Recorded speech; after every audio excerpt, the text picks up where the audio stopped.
নমস্কার বন্ধুরা, বাঙালি সেরা হেসেলে সবাইকে স্বাগত। ঢ্যাঁড়স তো আপনারা অনেক রকমভাবেই খেয়েছেন, সেটা নিরামিষ হোক বা আমিষ হোক। তবে আজকের কালো জিরে দিয়ে একদম নতুনত্ব স্বাদের নিরামিষ একেবারে ইউনিক এই রেসিপি শেয়ার করতে চলেছি। তাহলে আসুন আর দেরি না করে বা রেসিপিটি শুরু করি। তো তার জন্য এখানে আমি 250 গ্রামের মতো ঢ্যাঁড়স নিয়ে ঢ্যাঁড়সগুলোকে পরিষ্কার করে ধুয়ে নিয়েছি। এবার এগুলোকে কেটে নেব। দেখুন এখানে আমি যে ঢ্যাঁড়সগুলো নিয়েছি এগুলো মাঝখান থেকে অর্ধেক করে কেটে নিচ্ছি, মানে একটা করে ঢ্যাঁড়স 2 টুকরো করে কেটে নিচ্ছি। আর যদি ছোট সাইজের ঢ্যাঁড়স হয় তাহলে কিন্তু গোটা রাখবেন। আর এই ঢ্যাঁড়সগুলোকে আমি ঠিক যেভাবে কেটে নিচ্ছি এইভাবে কিন্তু সমস্ত ঢ্যাঁড়স কেটে নিতে হবে। সবগুলো ঢ্যাঁড়সই এখানে আমার কেটে নেওয়া হয়ে গেছে। এবার এখানে একটা মিডিয়াম সাইজের আলু নিয়ে নিয়েছি, আলুটাকেও পাতলা পাতলা করে কেটে নেব। খুব বেশি পাতলা নয়, আর যে ঝোলের মতো একদম মোটা মোটা করে কাটবেন সেটাও নয়। দেখুন আমি যেভাবে কাটছি একদম এইভাবে আলুটাকেও কেটে নেবেন।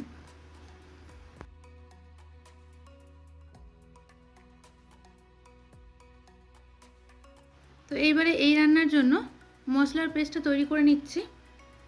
তার জন্য একটা মিক্সিং জারের মধ্যে নিয়ে নিলাম 1.5 চা চামচ পরিমাণে কালো জিরে, আর নিলাম 2টোর মতো শুকনো লঙ্কা, আর এর সাথে দিচ্ছি 1 ইঞ্চি পরিমাণে আদার টুকরো।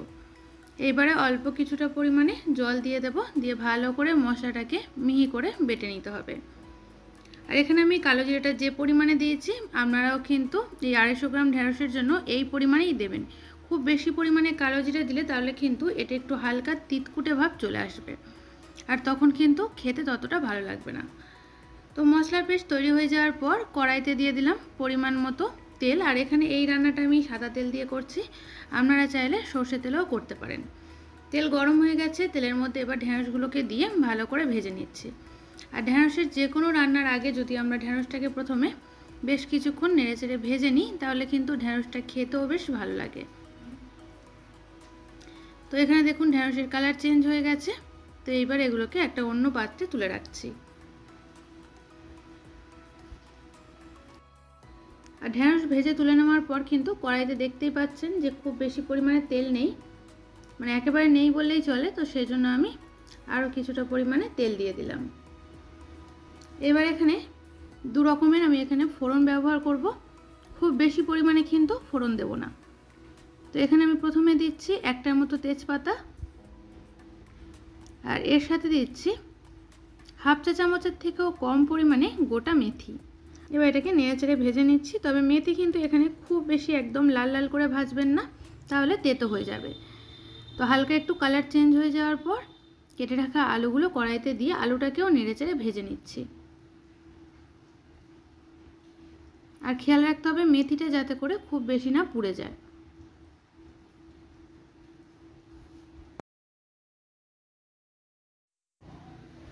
এখানে দেখুন আলুটা কিন্তু বেশ ভাজা ভাজা হয়ে গেছে। তো এইবার এখানে তৈরি করে রাখা মশলার পেস্টটা দিয়ে দিলাম। তার মানে কালো জিরে, শুকনো লঙ্কা আর আদা দিয়ে যে মশলার পেস্টটা তৈরি করেছিলাম সেটা দিয়ে দিলাম। দিয়ে এবারে বেশ কিছুক্ষণ কষিয়ে নিচ্ছি।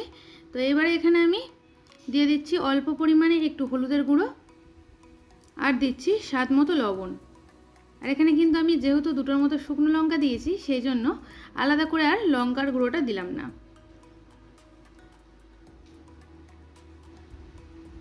তো দেখুন জলটা কিন্তু শুকিয়ে গেছে। তো সেই জন্য ব্লেন্ডিং জারে যে অল্প একটু মশলা লেগেছিল সেটা ধুয়ে সামান্য একটু জল অ্যাড করে দিলাম। এবারে খুব ভালো করে মশলাটাকে কষিয়ে নিতে হবে।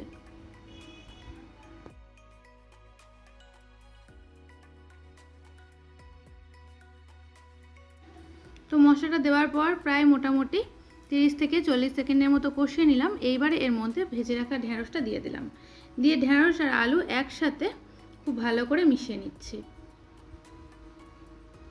এতে করে ঢ্যাঁড়সের গায়ে মশলাটাও সুন্দরভাবে লেগে যাবে।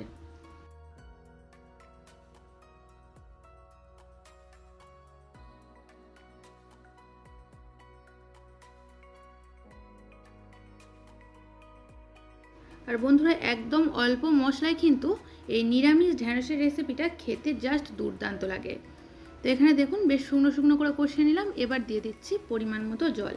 আর এই রান্নাটা কিন্তু একটু ঝোল ঝোল হবে আর খেতেও বেশ ভালো লাগবে। তো এটা কিন্তু শুকনো শুকনো করলে খেতে ততটা ভালো লাগবে না। তো পরিমাণ মতো জল দিয়ে দিলাম।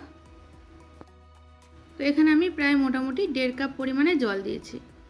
ভালো মতো নেড়েচেড়ে মিশিয়ে নিয়ে ঢাকা চাপা দিয়ে মিডিয়াম ফ্লেমে 4 থেকে 5 মিনিটের মতো রান্না করব। প্রায় 4 থেকে 5 মিনিট পর ঢাকনাটা খুলে নিলাম। আর যেহেতু এটা নিরামিষ রেসিপি সেজন্য কিন্তু এতে পরিমাণ মতো চিনি যোগ করব। আর এটা একটু মিষ্টি স্বাদের হলে খেতে বেশি ভালো লাগবে। এখানে আমি প্রায় মোটামুটি 1 চা চামচ পরিমাণে চিনি দিয়ে দিলাম। তবে চিনিটা কিন্তু এখানে অবশ্যই আপনারা আপনাদের পছন্দ মতো দেবেন। তো চিনিটা দিয়ে আরও একবার নেড়েচেড়ে মিশিয়ে নিলাম। তো যেহেতু এইমাত্র চিনিটা দিলাম সেজন্য ঢাকা চাপা দিয়ে আরও 1 মিনিটের মতো ফুটিয়ে নিতে হবে।